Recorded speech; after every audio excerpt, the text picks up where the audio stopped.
Assalamualaikum warahmatullahi wabarakatuh. Kali ini kita akan mempelajari kelas 5, tema 9, benda-benda di sekitar kita, subtema 2, benda dalam kegiatan ekonomi pembelajaran 1.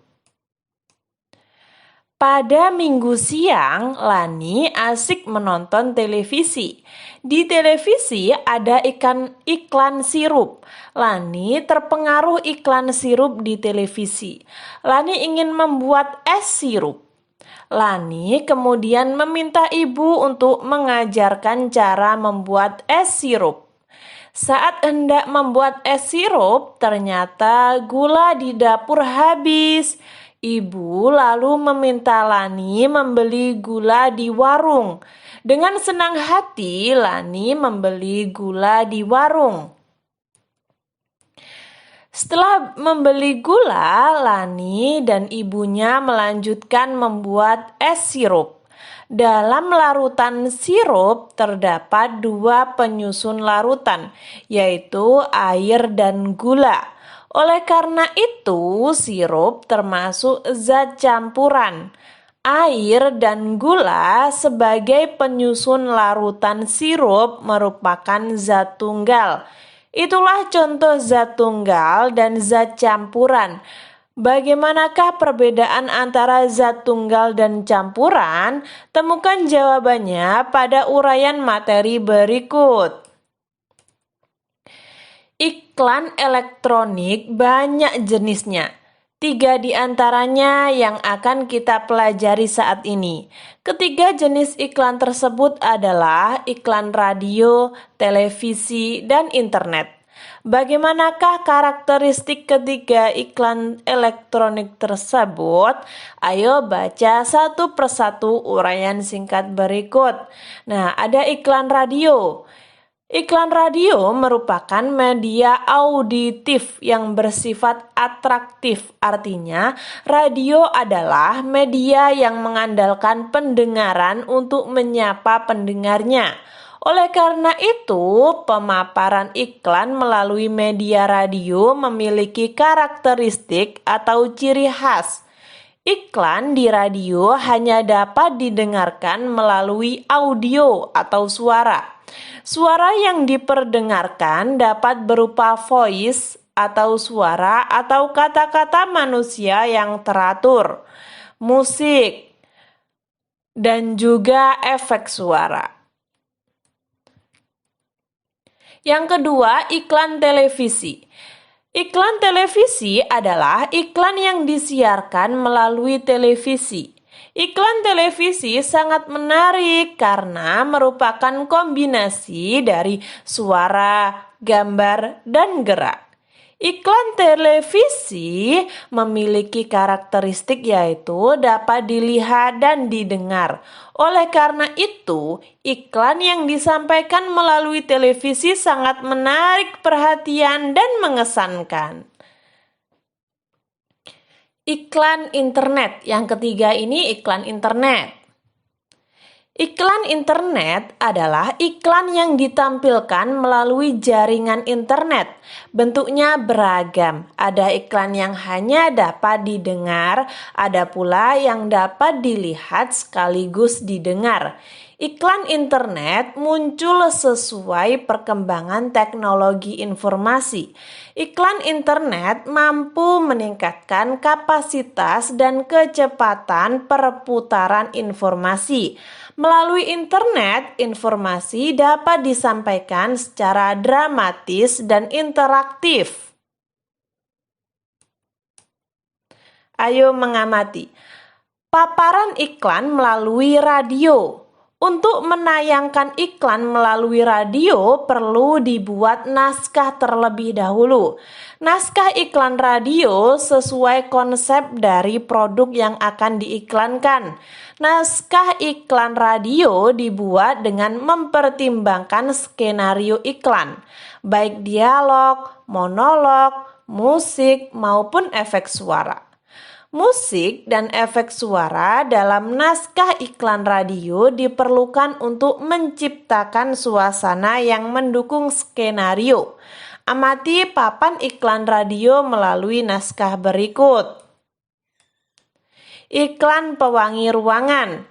Nah, di sini ada iklan pewangi ruangan. Ada pada halaman 57. Efek suara, anak perempuan, mama. Nah, ini termasuk dari iklan radio. Biasanya radio itu memiliki intonasi atau nada yang sedikit menarik. Nah, seperti itu ya. Yang kedua, papan iklan melalui televisi. Pembuatan iklan televisi diawali dengan membuat rancangan. Rancangan dalam bentuk skrip dan papan cerita. Setelah disetujui oleh pengiklan, barulah rancangan iklan itu dibuat di rumah produksi.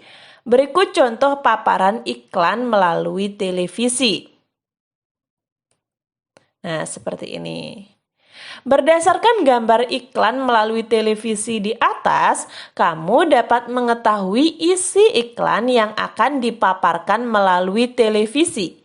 Isi iklan tersebut yaitu cara mudah membuat mulut segar.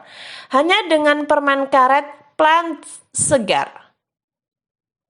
Mulutmu akan terasa segar, sesegar habis menggosok gigi. Planet segar ya. Ini adalah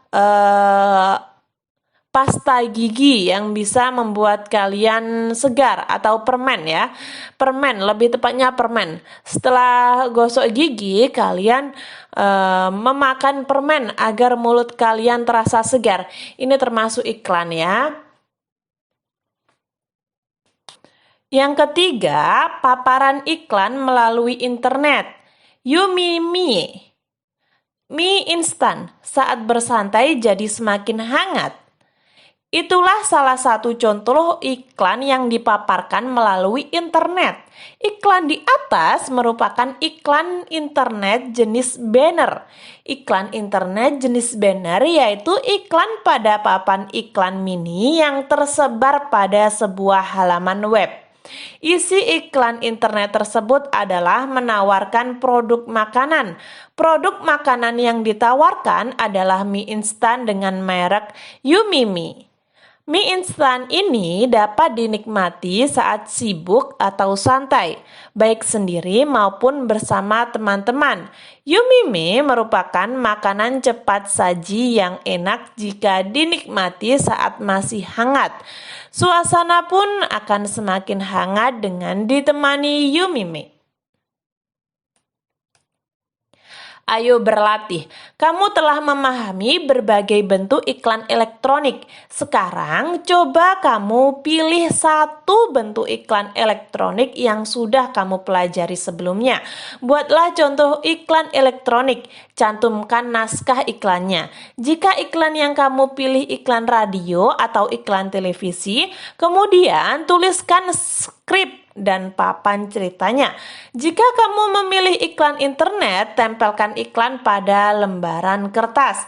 Selanjutnya, buat kesimpulan isi dari iklan elektronik yang kamu buat. Tuliskan kesimpulan di bawah naskah iklan. Skrip dan papan cerita atau gambar iklan yang kamu buat. Presentasikan hasil berlatihmu dalam mengidentifikasi iklan elektronik di depan kelas. Kumpulkan hasilnya kepada Bapak atau Ibu guru untuk dinilai. Nah, ini ada pada halaman 59 ya. Kalian bisa memilih apa saja iklannya ya. Di sini saya memilih iklan yang sering sekali muncul di televisi saya, yaitu iklan Marjan. Nah, ini biasanya muncul waktu bulan-bulan Ramadan ya, bulan-bulan puasa. Mereknya Marjan, media televisi. Waktunya biasanya 15 detik. Iklannya penjualan produk minuman segar berupa sirup dengan berbagai rasa. Kesimpulan dari iklan tersebut. Nah, sirup Marjan terdiri dari beberapa varian rasa seperti koko pandan, melon, kopi, dan lain sebagainya. Ini bisa kalian rubah ya, misalnya kalian ingin iklan susu atau iklan yang lainnya, kalian bisa merubahnya. Lalu ayo berkreasi. Kamu telah memahami berbagai bentuk iklan elektronik, salah satunya iklan televisi. Sekarang pilihlah salah satu iklan di televisi yang menarik menurutmu. Tuangkan kembali benda yang diiklankan pada televisi yang kamu anggap menarik dalam bentuk gambar iklan. Buat gambar semenarik mungkin pada kotak berikut. Nah, di sini kalian mendapat tugas untuk menggambar ya, menggambar iklan yang ada di televisi. Saya sesuaikan dengan tugas tadi. Saya tadi mengambil marjan ya. Nah, saya juga akan menggambar sirup marjan di sini. Hasil kreasiku menggambar benda yang ada dalam iklan televisi. Nah, seperti ini. Manisnya marjan begitu kaya rasa. Ini ada pada halaman 60, kalian bisa menggambar botol lalu kalian tulis seperti ini. Lalu di sini ayo amatilah gambar hasil karya Udin, Siti, dan Edo berikut ini. Yang pertama, air mineral dalam kemasan botol yang digambar Udin. Air mineral merupakan materi berbentuk cairan.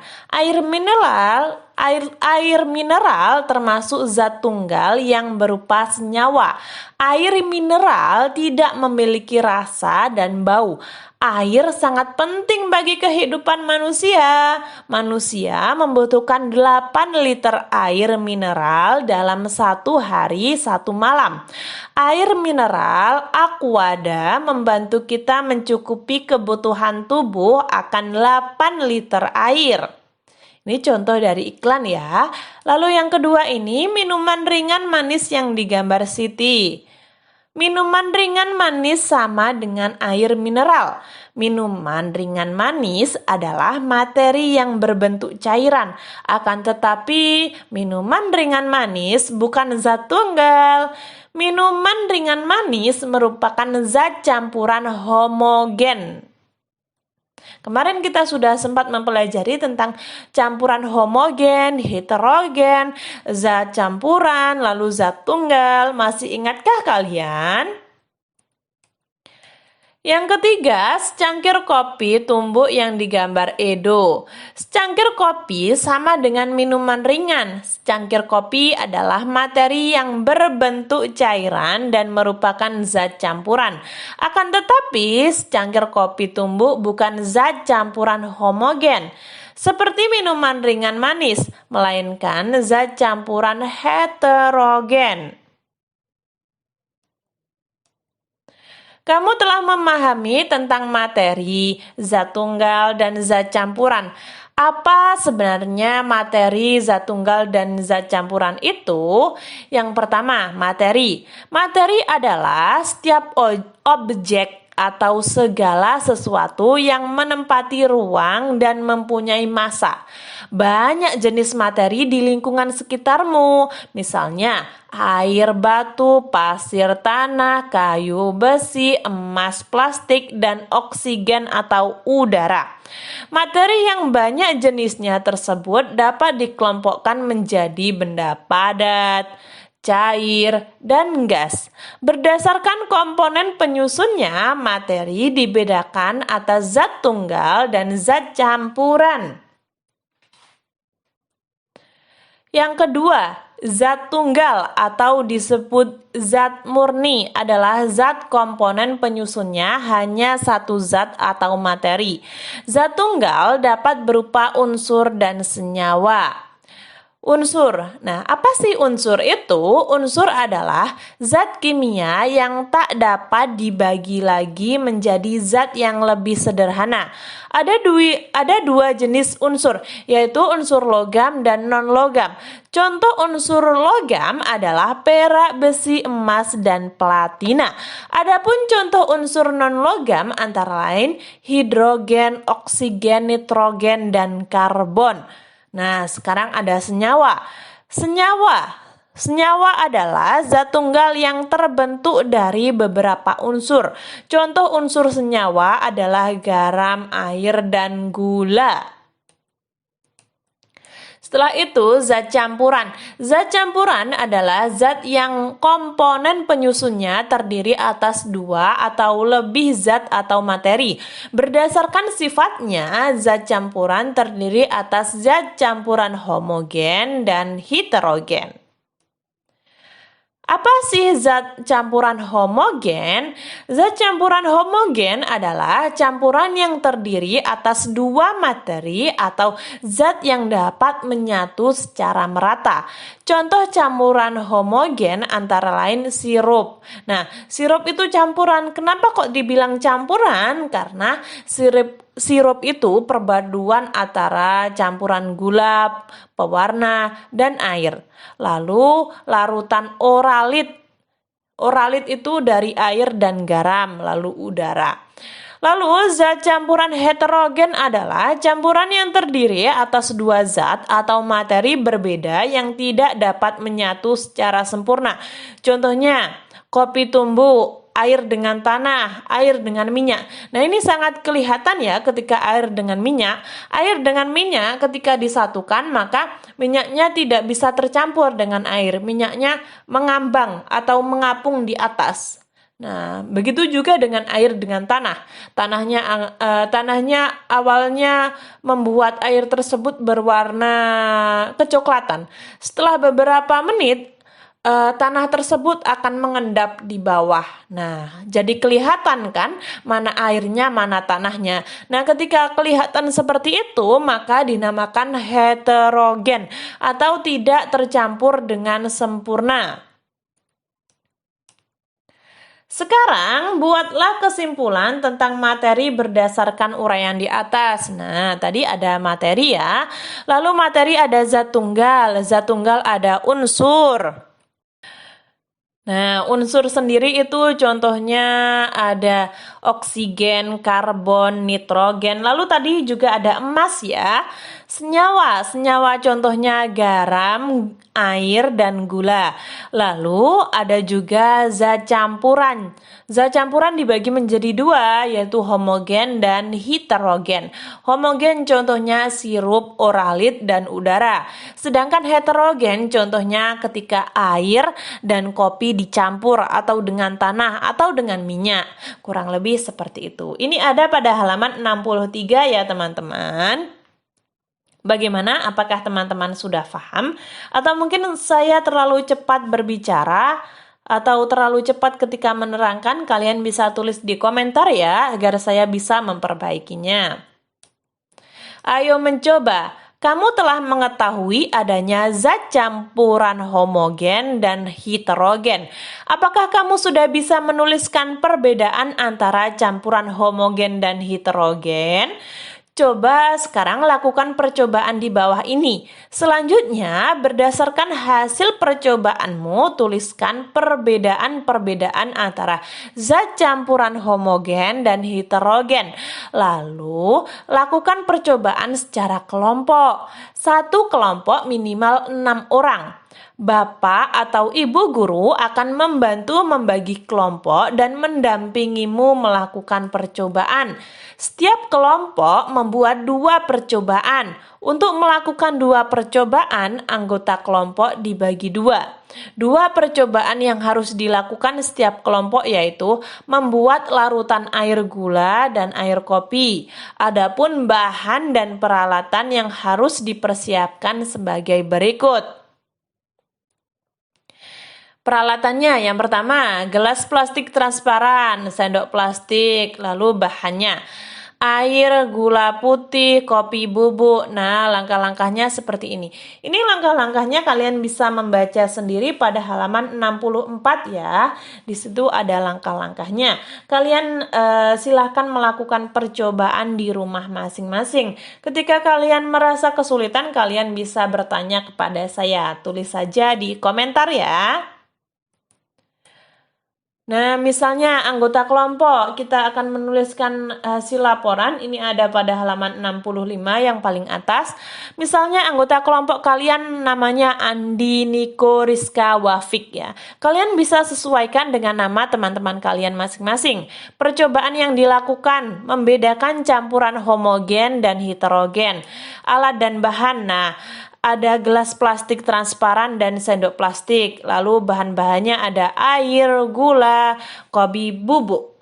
Nah, ini saya sesuaikan dengan yang tadi ya, yang ada pada percobaan halaman 64. Setelah itu, hasil percobaan. Perbedaan antara larutan gula dan larutan kopi. Ini masih halaman 65 ya. Nah, sifat larutan gula. Larutan gula itu homogen. Kenapa? Karena dalam larutan gula tidak bisa dibedakan antara gula dan airnya. Sedangkan kopi itu heterogen. Bisa dibedakan mana yang kopi, mana yang airnya. Kesimpulan. Larutan gula dan kopi memiliki perbedaan sifat yang cukup jelas. Gula itu homogen, kopi itu heterogen. Kurang lebih seperti itu. Di sini saya pakai bahasa yang singkat saja karena saya sempat membaca komentar dari teman-teman bahwa teman-teman itu kurang menyukai tulisan yang terlalu banyak. Ayo renungkan, apa yang sudah kita pelajari hari ini? Materi yang saya pahami dari pembelajaran hari ini adalah tentang membedakan sifat larutan gula dan larutan kopi. Ini bisa kalian sesuaikan dengan materi yang sudah kalian pahami ya. Tidak harus sama kok dengan saya. Kerjasama dengan orang tua, zat campuran dan zat tunggal selalu kamu temui dalam kehidupan sehari-hari.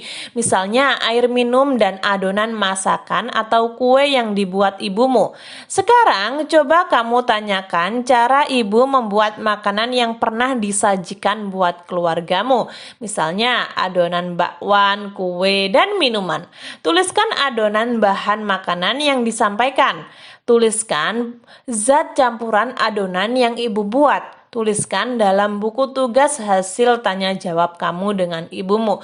Nah, ini bisa kalian tanyakan sendiri kepada ibu kalian masing-masing, lalu kalian tulis pada buku tulis kalian ya. Kalian bertanya kepada ibu, Bu, gimana sih bahan-bahan dan langkah-langkah membuat bakwan atau kue? Nah, kurang lebih seperti itu. Kalian bertanya bahan-bahannya apa saja. Selamat mengerjakan. Ketika teman-teman ada saran, masih kurang paham, atau mungkin saya salah ketik, salah pengucapan, kalian bisa tulis di komentar agar saya bisa memperbaikinya. Semoga bermanfaat. Wassalamualaikum warahmatullahi wabarakatuh.